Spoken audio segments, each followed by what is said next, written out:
اعوذ باللہ من الشیطان الرجیم بسم اللہ الرحمن الرحیم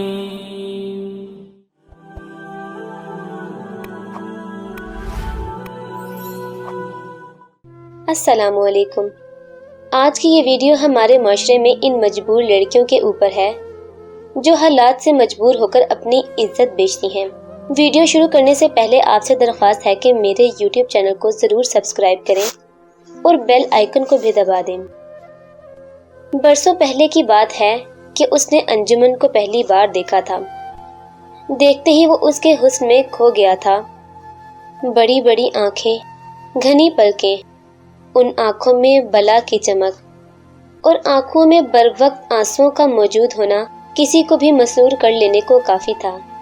اس کے نرم اور گوداس ہاتھ پاؤں اور خوبصورت سراپا جسے دیکھ کر کوئی بھی مدہوش ہو جاتا۔ وہ ایک مکمل حسن تھا۔ یہ اس وقت کی بات ہے جب سکندر نے جوانی کی دہلیز پر قدم رکھا تھا۔ ہیرا منڈی کیا ہے، کیوں ہے، اس کا تجسس اسے یہاں کھینچ لایا تھا۔ اس کی پہلی ملاقات ہی ہیرا منڈی میں انجمن سے ہوئی تھی۔ آپ حسن کا شاہکار ہیں، اس نے بے ساختہ یہ جملے انجمن کو بول ڈالے، لیکن انجمن ان روایتی جملوں پر خوش ہونے والی لڑکی نہ تھی۔ نوازش ہے آپ کی، ورنہ یہ بندی اس بے نشان زرے کا نام ہے جانتی ہے۔ انجمن نے بازاری لہجے میں اسے بڑی خوبصورتی سے جواب دیا۔ آپ نے یہ کبھی نہیں سوچا کہ آپ کو یہاں نہیں ہونا چاہیے؟ حسن کے پروانے نے اپنا اگلا سوال تانا۔ یہ کیسا گاہک ہے؟ اس نے من میں سوچا۔ نہ غزل سننا چاہتا ہے، نہ کوئی خواہش۔ انجمن اس کی باتوں میں کھو گئی۔ چاہنے سے بھی کبھی کچھ ہوا ہے؟ چاہتا تو انسان بہت کچھ ہے۔ انجمن کی آنکھوں کے ساتھ لہجہ بھی بھیگ چکا تھا۔ آپ مجھے اپنے بارے میں کچھ بتائیے نا۔ ایک طوائف کو آج اپنے غم آنسو میں بہانے کا موقع ملا تھا۔ فرمائش کرنے والا کافی خوبرو بھی تھا۔ چہرے سے اندازہ ہوتا تھا کہ کچھ روپے بھی پاس ہیں۔ وہ اس علاقے میں آنے والوں سے نہیں لگتا تھا۔ وہ کیوں آیا تھا، کون تھا، کہیں مفتہ تو نہیں؟ نائکا کو صبح پیسے نہ دیے تو وہ بہت سنائے گی۔ اس کی پریشانی آنکھوں سے جھلک رہی تھی۔ فکر نہ کرو، میں تمہاری پوری رات کی قیمت ادا کروں گا، سکندر نے اس کا چہرہ پڑھتے ہوئے کہا۔ اس کی بات سن کر انجمن چونک گئی اور حیرانگی سے اس کی طرف دیکھنے لگی۔ اس نے سکندر کا ہاتھ پکڑ کر ایک جانب بٹھا دیا اور اس کے سامنے بیٹھ کر کتھا سنانے لگی۔ بہت سے دکھوں کا بوجھ تھا جو اسے آج ہلکا کرنا تھا۔ وہ کیا کہہ رہی تھی؟ سکندر کی آنکھیں اس سے زیادہ اس کے چہرے اور خوبصورت سراپے میں جا ٹکی تھیں، لیکن یہ نظر کسی گاہک کی نہ تھی۔ وہ سوچ رہا تھا کہ اس سراپے کو یہاں نہیں ہونا چاہیے تھا۔ کاش میرے پاس بڑی گاڑی ہو، میں اس عورت کو دن کی روشنی میں آئس کریم کھلانے لے جاؤں۔ چند لمحوں کے لیے ہی صحیح، میں اس کی اداس آنکھوں میں خوشیاں بھر دوں۔ سکندر نے بے اختیار سوچا، کیا سوچ رہے ہیں حضور کہ میرے والدین نے مجھے تلاش کیوں نہ کیا؟ صاحب، بالفرض وہ مجھے تلاش کر بھی لیتے تو لوگ انہیں جینے دیتے کیا؟ ان کی عزت کتنی دفعہ اس کوٹھے پہ روندھی گئی، انہیں تو اندازہ بھی نہ ہوگا۔ میں انہیں غلط نہیں سمجھتی، اس نے اپنے والدین کی طرفداری کرتے ہوئے کہا۔ در حقیقت وہ تھے بھی تو بے قصور۔ ہاں، اپنی اپنی جگہ تو ہر کوئی درست ہے۔ ہاں پھر بھی، سکندر نے لقمہ دیتے ہوئے کہا۔ صاحب جی، یہ معاشرہ مرد کا گناہ تو معاف کر دیتا ہے، لیکن عورت کی بے گناہی پر بھی اسے سزا دیتا ہے۔ انجمن نے یہ کہا اور سر جھکا لیا۔ دو آنسو اس کی آنکھ سے ٹپک کر اس کے گالوں سے ہوتے ہوئے اس کی گردن میں جا کر جذب ہو گئے۔ اس کا ضبط ٹوٹ گیا تھا۔ سکندر بھی اس میں رکاوٹ نہ بنا اور اسے رونے دیا۔ یہ دکھ نہ جانے کتنے عرصے سے اس کے دل میں جمع تھے جو آج آنسوؤں اور کٹے لہجے سے بہہ رہے تھے۔ وہ روتی رہی کہ اس کی ہچکی بند گئی۔ سکندر اٹھا اور ایک جگ سے گلاس میں پانی ڈیلا۔ اور لا کر انجمن کو دیا۔ انجمن نے خاموشی سے گلاس تھاما اور پینے لگی۔ یہ واحد گاہک تھا جس نے کوئی ایسی حرکت نہ کی تھی جو گاہکوں کا شیوا ہوا کرتی تھی۔ کیسا عجیب گاہک تھا! وہ رو رو کر نڈھال ہو چکی تھی۔ سکندر نے پوری رات اس کی بات سنی اور رات گزرنے کے بعد چلا گیا اور واپس کبھی لوٹ کے نہ آیا۔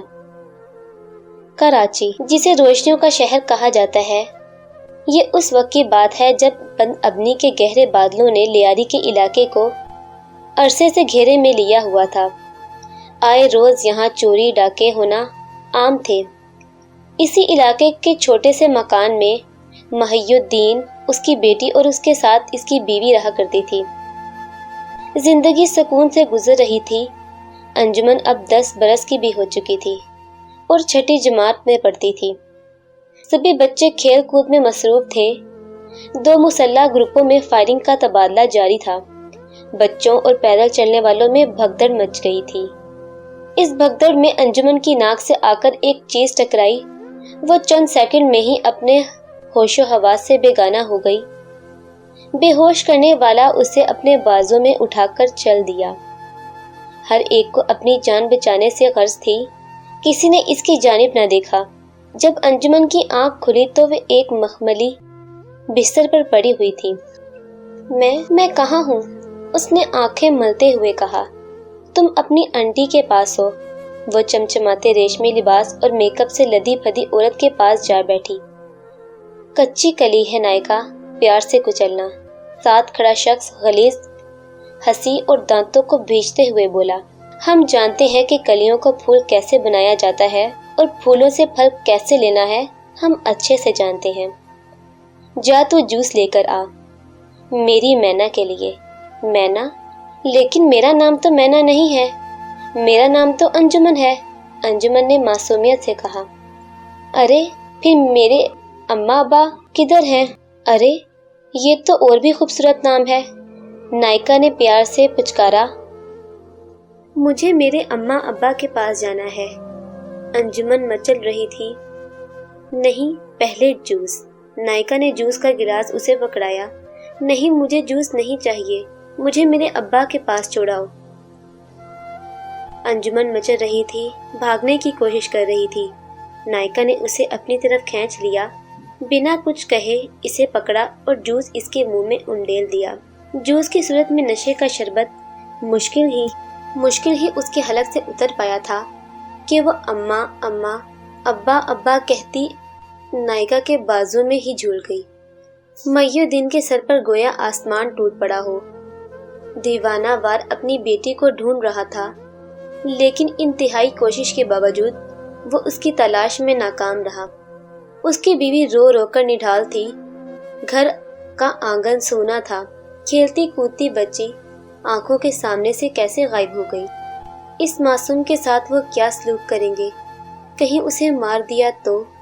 نہ جانے کتنے ہی الٹے سیدھے خیالات دماغ میں چل رہے تھے۔ صدمہ برداشت ہونے والا تھا ہی نہیں۔ محی الدین کے گھر پہنچنے تک بیوی کی حالت خطرناک ہو چکی تھی۔ صبر کرو، میں نے تھانے میں رپورٹ درج کروائی ہے، ہماری بیٹی انشاءاللہ مل جائے گی۔ اس نے بیوی کو تسلی دی، لیکن وہ خود بھی پھوٹ پھوٹ کر رونے لگا۔ کوئی امید نظر نہیں آ رہی تھی۔ اس کا دل کہتا تھا کہ اس کی بیٹی ہمیشہ کی ہو چکی تھی، اب وہ چاہے بھی تو اسے نہیں ڈھونڈ پائے گا، اور یہ بات اسے بھی ہلکان کیے جا رہی تھی۔ وہ دونوں میاں بیوی بھوک پیاس اور دنیا سے بے خبر بس ایک ہی دعا کر رہے تھے، کاش ان کے جگر کا ٹوٹا کسی طرح لوٹ آئے، لیکن شاید قدرت ان پر مہربان نہ تھی۔ یہ معصوم کلی مسل دی جا چکی تھی۔ دن راتوں میں، راتیں دن میں، دن ہفتوں میں، ہفتے مہینوں میں اور مہینے سالوں میں بدل رہے تھے۔ سب کو اپنی اپنی جگہ صبر آ گیا تھا، لیکن بس ایک ماں ہی تھی جو امید لگا کر دروازے کو ہی تکتی رہتی تھی۔ انجمن نے نائکا پر ہر حربہ آزما کر دیکھ لیا، لیکن ناکام رہی۔ رو رو کر، بھوک ہڑتال کر کے، ہر طرح، لیکن خریدا مال صرف فروخت کے لیے ہوتا ہے۔